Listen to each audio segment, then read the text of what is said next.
जास्त नुकसान विशेष करून भोकर मतदारसंघामध्ये झालेलं पाहणी करता येईल। असं आहे की भोकर मतदारसंघातल्या अर्धापूर तालुक्यामध्ये जे वादळी वारं झालेलं आहे त्याच्यामुळे प्रचंड नुकसान मोठ्या प्रमाणावर झालेलं आहे। विशेषतः अर्धापूर, मुदखेड आणि भोकरच्या काही भागामध्ये असं हे नुकसानीचं स्वरूप आहे। आपण पाहताय की ही केळी इथे पूर्णपणे उद्ध्वस्त झालेली आहे। केळीच्या बागा झाडं उखडून पडलेली आहे। वाऱ्याचा वेगच एवढा प्रचंड प्रमाणात होता की हाताची आलेली केळीसुद्धा जमीनदोस्त झालेली आहे। त्यामुळे याची नुकसान भरपाई देण्याचा विषय आहे। काही ठिकाणी लोकांनी त्याचा विम्याचे पैसे भरलेत, पण काही ठिकाणी लोकांचा विम्याचा अनुभव चांगला नसल्यामुळे लोकांनी विम्याचे पैसे भरलेले नाहीत। हा एक नवीन प्रश्न समोर आहे।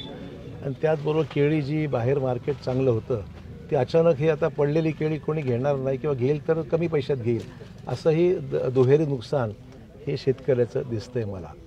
त्यामुळे आता काही भागामध्ये एक प्राथमिक अंदाज आपण घेत आहोत। शासनाने सर्वे सुरू केलेले आहेत, केळीच्या बागा आहेत त्याचाही सुरू आहे, इतरही पिकांचं जे नुकसान झालेलं आहे त्याची पाहणी सुरू आहे। तर ड्रोनच्या आधार घेऊनसुद्धा हे लवकर कसं करता येईल, जिल्हाधिकाऱ्यांना मी बोललेलो आहे।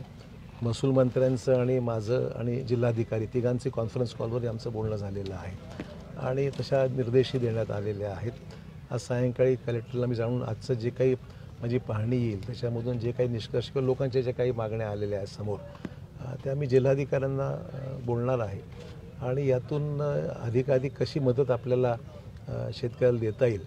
कारण म्हणजे पावसापेक्षाही पाऊस नगण्य होता, पण पावसापेक्षा वारं तीव्रता होती आणि विम्याच्या निकषामध्ये वाराची तीव्रता असेल तर तरीसुद्धा विमा देण्याची तरतूद आहे।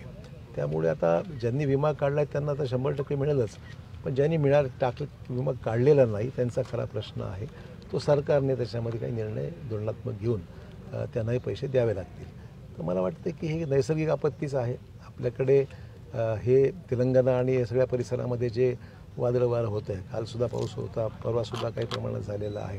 पावसाळा लवकर सुरू झाला, पण जे वारं जास्त जोरात आलेलं आहे त्यामुळे नुकसान झालेलं आहे। पावसाळ्यात अद्याप सुरू झालेलाच आहे। पावसात बघूया काय पुढे होतं। शासनाकडे काय पाठपुरावा वगैरे करून ऑटोमॅटिक वेदर स्टेशन गेल्या काही वर्षापासून बंद आहेत। काही दिवसापूर्वी एक समिती नेमली होती, मात्र नाही बंद आहे असं म्हणता येणार नाही। काही ठिकाणी काय तक्रारी किंवा लोकेशन चुकलेले वगैरे मग ते पाहू आपण काय ते। ऑटोमॅटिक वेदर पण वेदर स्टेशन्स आपल्याकडे जे पर्जन्यमापक यंत्र जे आहेत ते पर्जन्यमापक यंत्र हे प्रत्येक मंडळ जे महसूल मंडळ आहे त्या ठिकाणी लावण्यात आलेले आहेत। त्यामुळे त्याची जी रिडिंग आहे ती गृहीत धरल्या जाते। तर त्याबाबत काही तक्रार स्पेसिफिक नाही आहे, पण तशी असेल ते चौकशी करून त्यामध्ये कुठे बदल करायची गरज ते करता येईल आपल्याला। साहेब, काल केळीचे भाव 2200 होते, मात्र वादळी वाऱ्यामुळे जे आहेत ते भाव 1200 झाले। व्यापाऱ्याची मोठी हुकुमशाही पाहायला मिळते, ती कोण मोडीत काढणार? असं की आता मोडीत काढणं म्हणण्यापेक्षा शेतकऱ्याला न्याय कसा देता येईल बघावं लागेल। व्यापाऱ्यांना विनंती मी करेन की या परिस्थितीचा फायदा त्यांनी न उचलता शेतकऱ्याला खऱ्या अर्थाने मदत कशी करता येईल ते पाहायला पाहिजे।